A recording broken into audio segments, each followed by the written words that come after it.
오늘 말씀은 너무나도 잘 알고 있는 바벨탑 이야기입니다.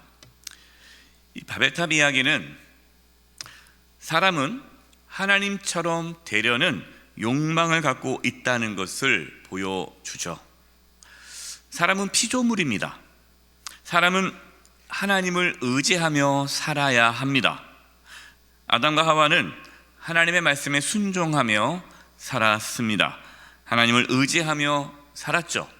거기서 행복했고 하나님 안에서 안식을 누렸습니다.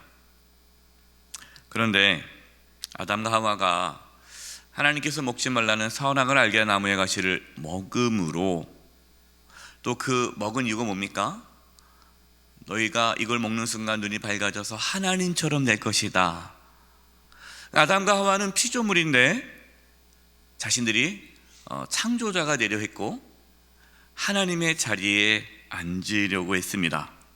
그 결과 어떻게 되었습니까?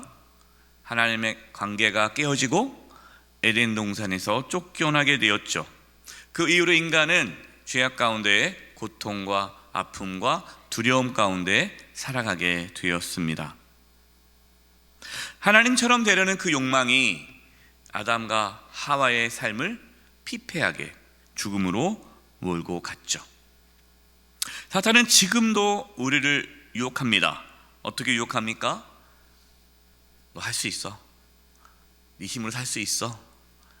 네가 주인공이야. 인생의 주인공은 너야. 사탄은 지금도 마치 내가 하나님인 것처럼 살아가도록 그렇게 미혹을 합니다. 그것이 인생이라고 말을 하죠. 네 인생 네 맘대로 살아야 되는 거 아니야? 그러나 우리가 하나님의 자리에 앉아서 우리의 판단대로, 우리의 생각대로, 우리의 마음대로 살아간다면 우리의 삶도 아담과 하와처럼 피폐해지게 되는 것이죠. 하나님의 자리에 앉으려는 인간의 노력은 계속해서 되어 왔습니다. 그것을 잘 보여준 이야기가 오늘 나누게 되는 바벨탑 이야기입니다. 노아 홍수 후에 사람들은 더 자신들의 세력을 키우기 위해 애썼습니다. 이것이 오늘 본문 1절과 2절이죠. 온 땅의 언어가 하나요, 말이 하나였더라. 이에 그들이 동방으로 옮기다가 시날 평지를 만나 거기 거류하며. 사람들이 동방으로 옮겨갔다라는 말씀이 나오죠. 성경에서 이 동쪽으로 가는 것은요, 하나님과 멀어지는 방향입니다. 그러니까 동쪽으로 계속 옮겨갔다라는 것은 하나님으로부터 점점 멀어져 가고 있다라는 표현이에요. 그러니까 사람들은 하나님으로부터 멀어졌잖아요.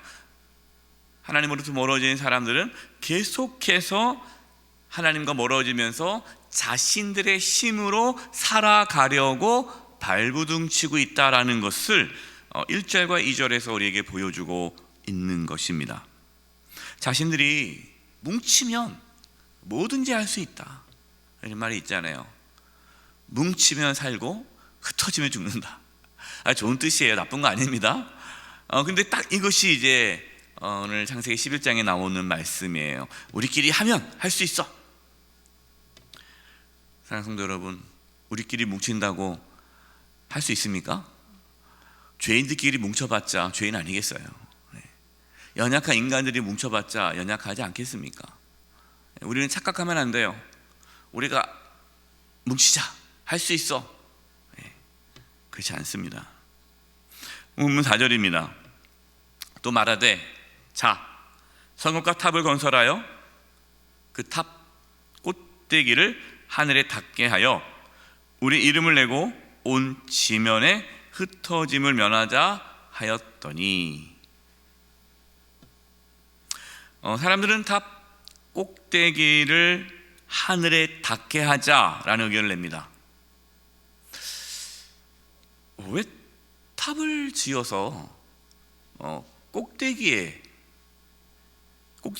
하늘에 닿게 하자고 할까요? 거기까지 올라가서 사는 것도 아닌데. 그 당시 사람들은 일반적으로 하늘은 누가 계신 곳이라고 봅니까? 신, 하나님이 계신 곳이라고 생각하는 거죠. 신. 근데 하늘에 닿자라는 것은 무슨 의미예요? 우리의 힘과 능력으로 우리가 신의 자리에 오르자는 거죠. 하나님의 자리에 오르자는 거예요.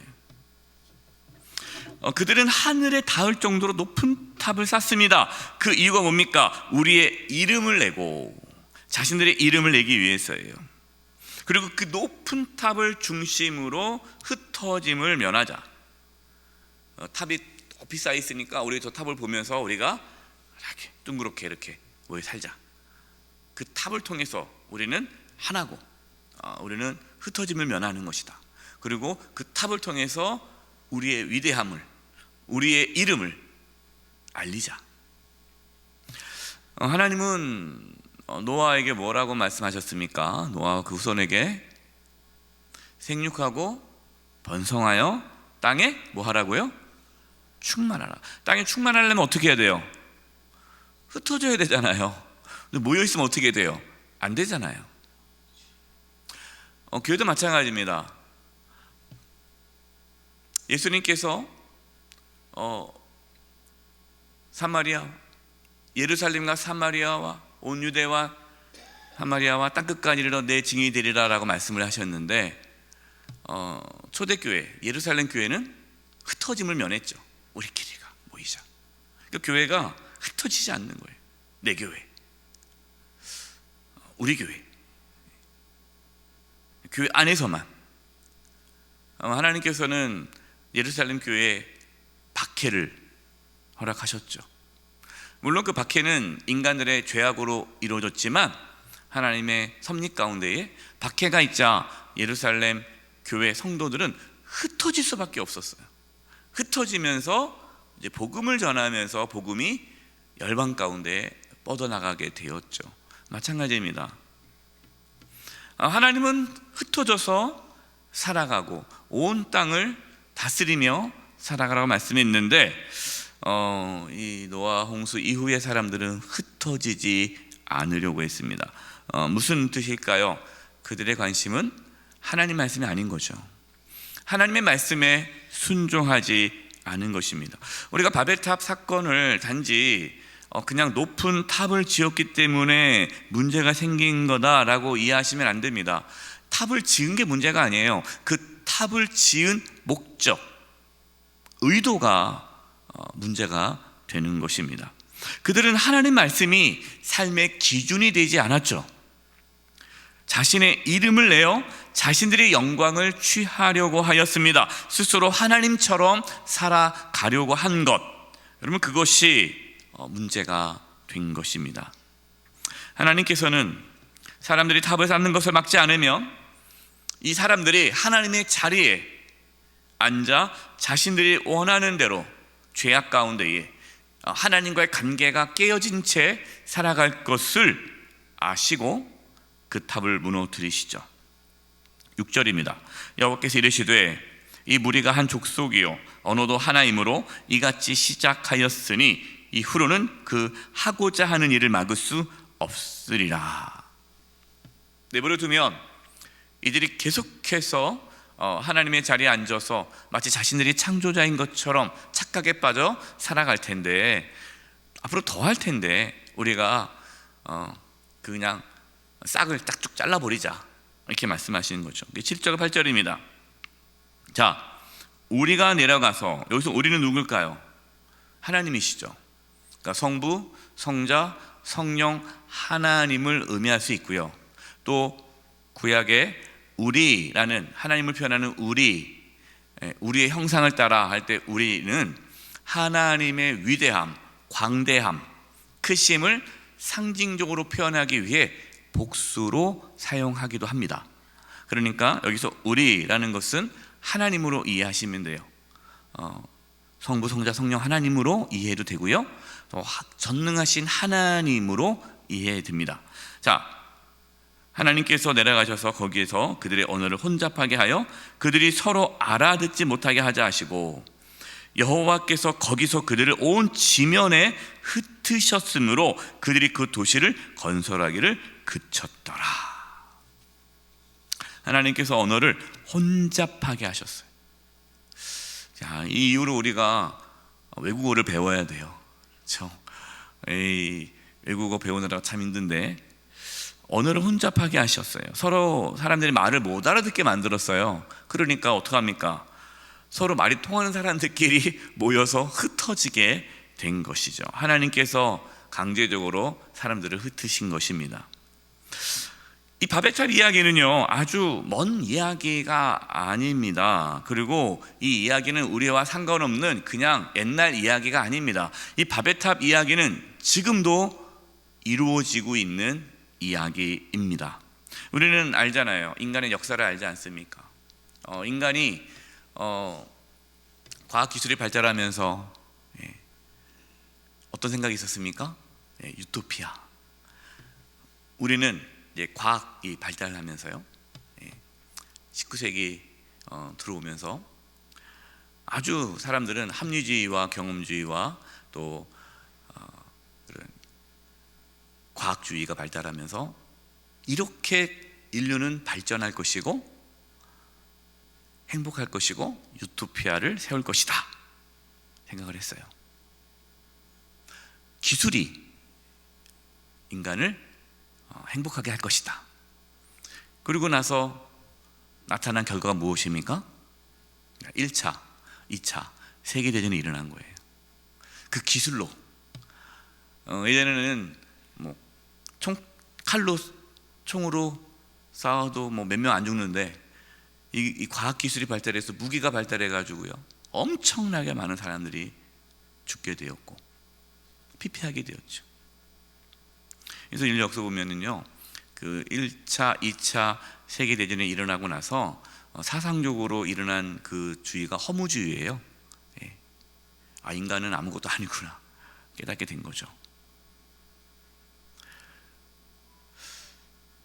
여러분, 바벨탑 이야기는 인류 역사가 끊임없이 하나님의 자리에 앉으려는 것을 보여주고 있습니다. 여러분, 바벨탑 이야기는요, 또 우리의 이야기이기도 하죠. 우리 공동체가 바벨탑처럼 될 수 있는 거예요. 우리의 가정도 될 수 있죠. 우리의 가정, 우리가 한번 행복한 가정 만들어 보자. 연초에 가족끼리 모여가지고 화이팅! 우리 한번 해보자. 물론 나쁘다는 건 아니에요. 뭐 우리 가정은 안 돼, 뭐 포기하자, 이거 네 뜻이 아닙니다. 그 중심에 하나님이 계셔야 되는데 하나님이 계시지 않고 뭔가 우리가 한번 해보자, 우리 교회를 한번 멋지게 한번 세워보자, 우리 가정을, 이 대한민국을 우리가 한번 해보자. 여러분, 이것이 바벨탑을 쌓는 거예요. 내 자신도 바벨탑을 쌓을 수 있죠. 내가 뭔가 인생을 한번 멋지게 살아보자. 한번 사는 인생, 내가 한번 멋지게 살고 다른 사람들이 부러워하는 삶을 살아야지. 물론 여러분, 우리는 자신의 삶을 주도적으로 이끌어가야 돼요. 오해하면 안 됩니다. 아무것도 하지 않고 아무 생각하지 않고 될 대로 되라, 어떻게 되겠지. 여러분, 이것이 믿음은 아니에요. 하나님의 자리에 앉아서는 안 된다라는 겁니다. 끊임없이 우리는 이것을 고민해야 돼요. 내가 혹시 하나님보다 앞서지 않은가? 내가 하나님을 지금 놓치고 있지는 않은가? 하나님을 의지하지 않고 내 힘과 경험으로 이 일을 하고 있지 않은가? 끊임없이 우리 자신을 돌아보면서 하나님 앞에 엎드려야 한다라는 겁니다. 하나님, 내 삶을 인도하여 주시고 하나님의 복이 나를 이끌어 주시고 하나님의 복이 우리의 가정을 이끌어 주셔야 합니다. 하나님의 능력과 권능이 우리 교회 가운데 부어져서 이끌어 주셔야 합니다. 하나님, 대한민국을 지켜 주옵소서. 사탄은 계속해서 바벨탑을 쌓으라고 유혹합니다. 내 이름을 드러내라고 유혹합니다. 바벨탑 쌓는 것을 멈추시고 하나님께 나아가는 저와 여러분 되시기를 바랍니다. 하나님의 자리에 앉지 않고 하나님의 복을 받아 하나님의 인도하심 가운데에 하나님의 영광을 나타내며 풍성한 삶을 살아가는 저와 여러분 되시기를 주님의 이름으로 축원드립니다. 기도하겠습니다. 하나님 아버지, 저희가 바벨탑을 쌓지 않게 해주시옵소서.